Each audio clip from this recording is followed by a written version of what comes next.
Hello everyone, welcome to our next discussion of So You've Been Publicly Shamed.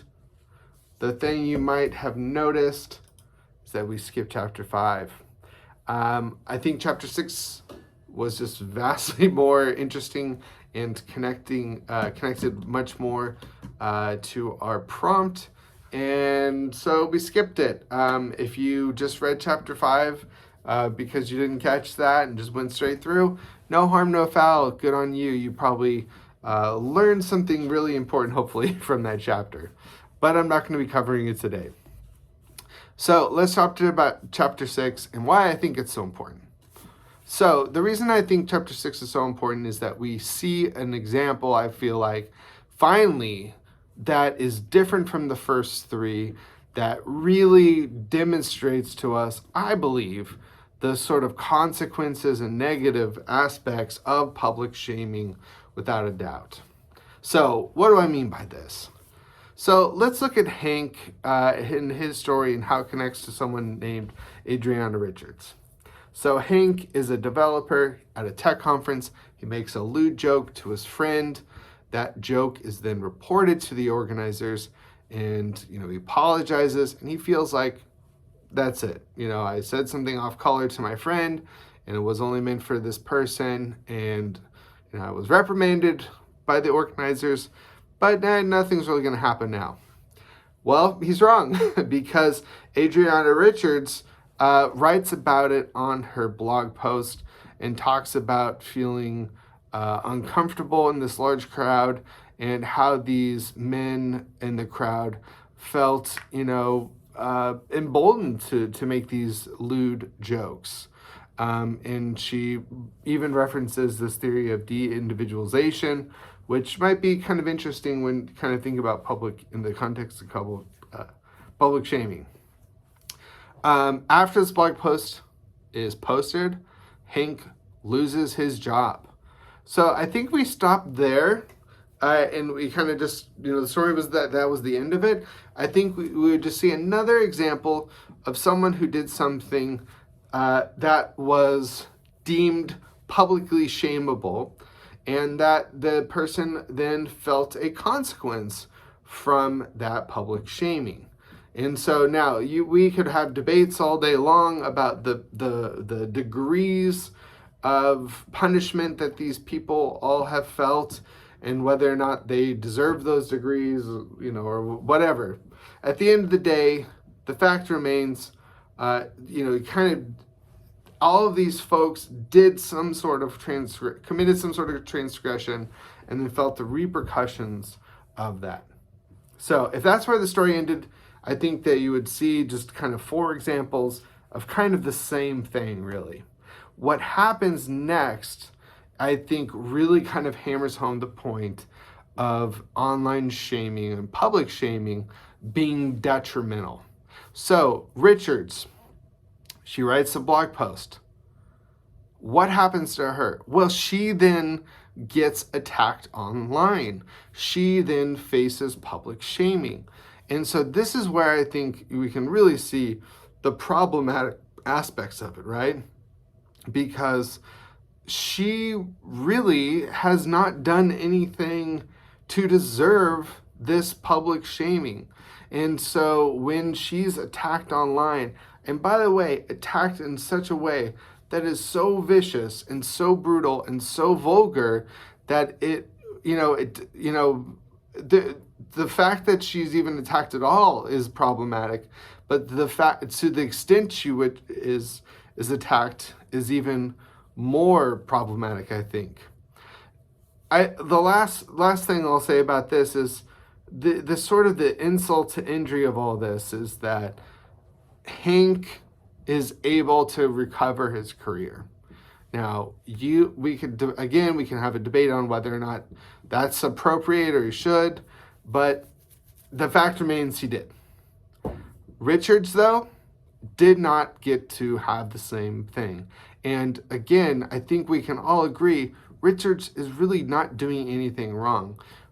The only thing the main thing I think people are upset about and why they are attacking her is that she is publicly holding, Hank and his colleague accountable, and they are upset about that, right?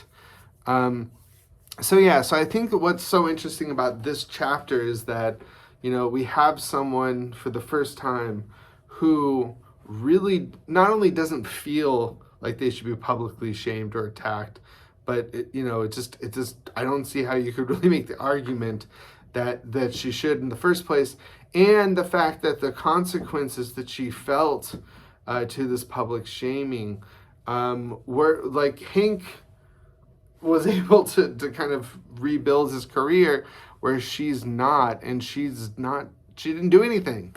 And so I think that's a really interesting example.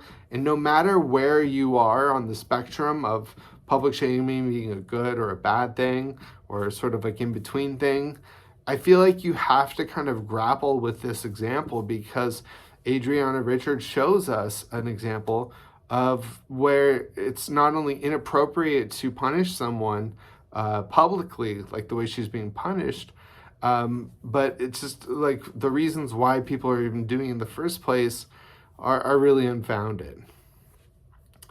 All right, so let's go to chapter 7. The Max Mosley Nazi orgy. Oh boy.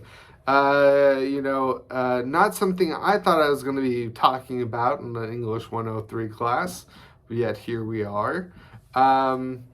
So the reason I think this is so interesting is that so far we've only seen kind of stories where we see what the person did, how they were publicly shamed, and then the sort of the aftermath, right?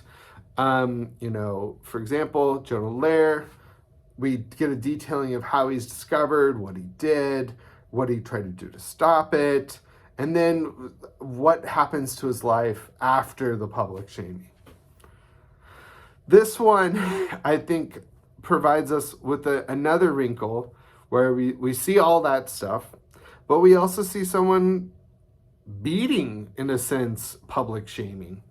And to be honest, and this is me editorializing a little bit here, but I really think the reason why Max Mosley is able to kind of escape, as it were, public shaming is not just like how the author suggests that he doesn't have shame. So if someone doesn't have shame, how can you shame them? I think that it's the way he responds to it, that everyone, Adriana Richards excluded, responds to shame in such a way where they're kind of like, yeah, I got caught and I deserve this, in a sense, right?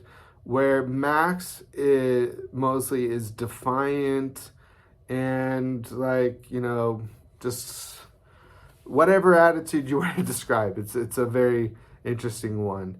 And not to get too political here, but I feel like if this book were written a couple years later when Trump was president, Trump would have been a better example of Max Mosley, because I feel like, with the, there's name a scandal that's happened to Donald Trump, I think you can kind of see his attitude is very similar to Max Mosley, that when the public shaming kind of comes to him, it's like kind of this defiance and sort of unflappability that allows, him to be Teflon, in a sense. And so I think this is a really interesting example, when we're thinking back to the essay about the benefits or consequences to public shaming. You can kind of see here, could one of the consequences to public shaming be that eventually people are going to be kind of immune to it, right? Could we get to a world where all of us have been so kind of put through the ringer that none of us feel shame anymore? And that kind of takes away some of the sort of strength of public shaming. So it's an interesting kind of thing to think about there. All right, and so let's. I don't want to talk too much about chapter 8, but I think just so far, just to say that with chapter 8, we're again dealing with this idea of shame and like how people should experience shame. Let's end with chapter 9, because I feel like this is kind of a good sort of place to put a button on a lot of these things. So there's a Zumba instructor, Alex Wright, and she is found out to have been running a brothel. She videotaped every encounter, and there are many predominant people who are rumored to be a client of hers. And so the thing there is, again, we start to see the public shame that comes with being involved in this scandal, right?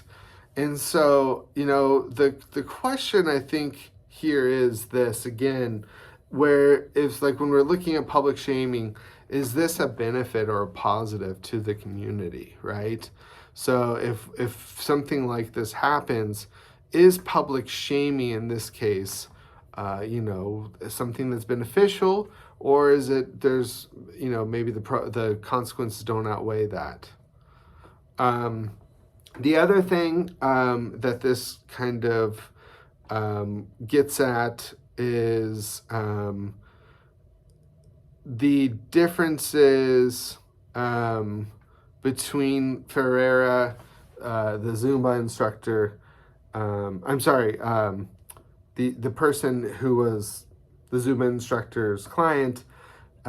He's kind of talks about how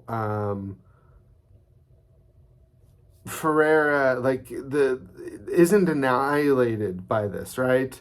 And so I think that's another kind of interesting thing. So yeah, and I think too, if we're just kind of looking at this chapter, these two, like the Max Mosley chapter and this chapter, we're kind of seeing people avoid public shaming, and for different reasons in a way. So again, when we look at this book, the main point is really to get into this idea of like the benefits or consequences of public shaming. And so like when we're looking at these examples, that's I think something to kind of focus on in terms of what these stories are telling us. All right, so the last, we have one more to go over, and I'll be talking about that next week. And so basically, when we look at this, we're going to just kind of recap those few chapters left, and then also kind of make a larger point about the reading. All right, thank you so much for watching, and I will talk to you next week. Bye.